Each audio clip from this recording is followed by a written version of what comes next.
Hello friends, welcome to the Great Home Garden channel. After your orchid blooms, do you usually cut off the flower spike and throw it straight into the trash? Wait, because those seemingly useless flower spikes can actually be used to grow new orchid plants. Today, I will share a simple method to wake up dormant buds using ingredients easily found in your kitchen. If you are new here, don't forget to subscribe to the Great Home Garden channel so you don't miss out on useful tips regarding orchid care and propagation. So, let's get started. After bringing the orchid flower spike home, I carefully examined it to identify the right spots, specifically the dormant buds that had the potential to develop further. First, use a clean, sharp scalpel to cut out the bud eye, as shown in the video.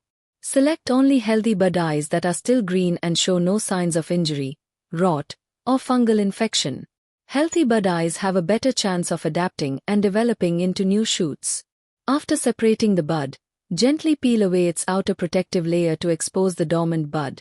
This allows it to receive light and begin developing. In addition to the English audio, we have now made dubbed versions available in French, German, Italian, Spanish, Portuguese, Japanese, Hindi, and Indonesian for your convenience. To easily understand the content, open the video, click on the gear icon in the settings, and listen to the video in your preferred language. Select the appropriate audio language. Next, I will prepare a natural nutrient solution to help wake up the dormant bud. The first ingredient is garlic. I take 2 cloves of garlic, place them in a mortar, and crush them thoroughly. Garlic contains natural sulfur compounds, specifically allicin, which is known for its antibacterial properties and can help inhibit the growth of certain harmful fungi and bacteria. Next, place the crushed whole garlic into a clean glass cup. If you have any questions or wish to share your experiences with indoor plants, feel free to post in the channel's community tab. Let us, as plant lovers, learn together, share our experiences, and grow. Now, pour 500 ml of clean water into the cup so that the natural compounds in the garlic can dissolve and blend thoroughly into the water. After that, add 3 tablespoons of white rice to the mixture. Rice contains starch, certain B vitamins, and minerals, which can provide a mild source of nutrients to aid in plant recovery and promote root development. Now, use a spoon to mix the garlic and rice solution thoroughly. This ensures the ingredients blend well with the water, creating a uniform mixture that is easy to apply to the plant. Finally, cover the cup and let the mixture steep for about an hour, allowing the natural compounds from the garlic and rice to fully infuse into the water. After about an hour, I will strain out all the residue and pulp, keeping only the clear solution. Next, add 1 liter of clean water to dilute the mixture. Stir well with a spoon to ensure the garlic and rice infusion is completely blended.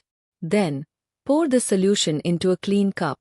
Now, gently place the cut flower stem into the solution and let it soak for approximately 15 to 20 minutes.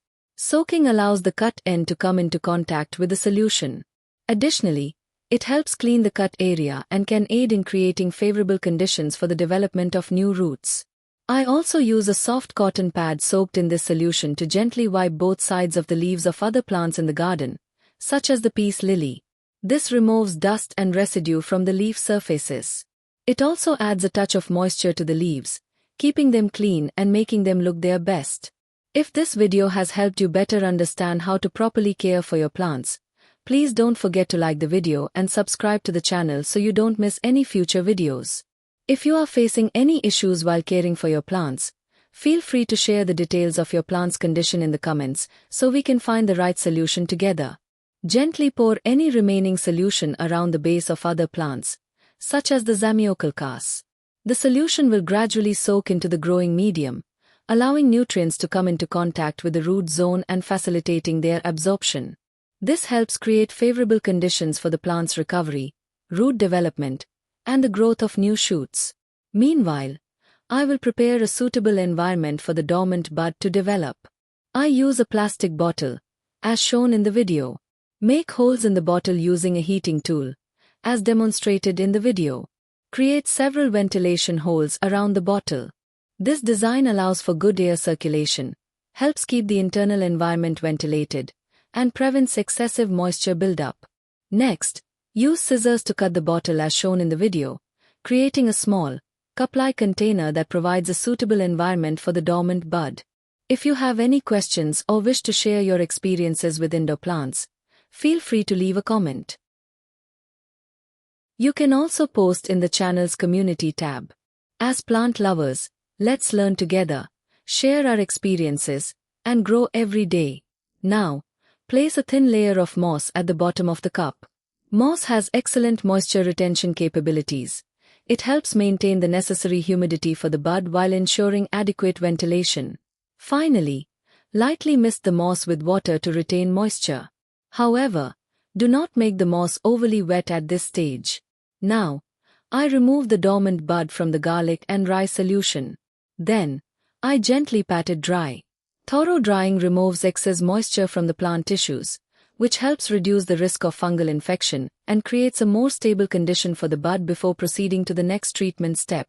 Now, place the bud in the cup and secure it carefully so it doesn't shift around. Position the bud in a spot with indirect light and good air circulation, away from direct sunlight. Next, lightly mist through the bottle cap to maintain the necessary humidity within the propagation environment. Finally, close the bottle cap to create a stable, humid environment. This helps protect the young bud from excessive moisture loss and provides favorable conditions for root formation and development into a new plant.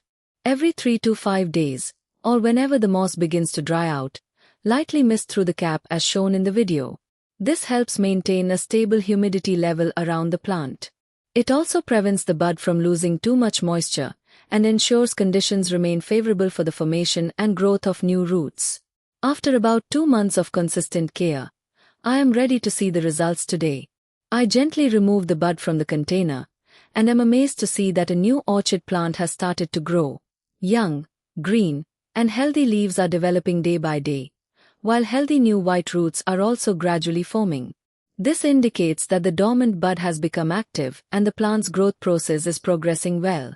Next, use a clean, sharp knife to make a slanted cut at the base of the orchid's flower stalk. This creates a clean-cut surface and increases the contact area, allowing the stalk to absorb moisture more effectively and fostering conditions conducive to new root formation. Finally, gently transplant the young orchid into a fresh pot. Now, prepare a suitable growing medium made from pine bark. Next, cover the surface of the growing medium with a thin layer of moss to help retain moisture and assist the plant in acclimatizing better during its early growth. This layer of moss acts as a protective cushion and can help buffer against sudden fluctuations in ambient humidity levels. Afterward, place the plant in a cool, well-ventilated area and maintain adequate moisture. Maintaining consistent moisture levels helps prevent the plant tissues from losing water too rapidly. This creates favorable conditions for the bud to develop new roots and grow more stably during the initial stages. If you also wish to propagate orchids from dormant buds, be patient and follow each step carefully while closely observing the changes in the plant. Don't forget to subscribe to the Great Home Garden channel so you don't miss our upcoming useful videos on plant care and propagation. Thank you very much for watching. See you in the next video.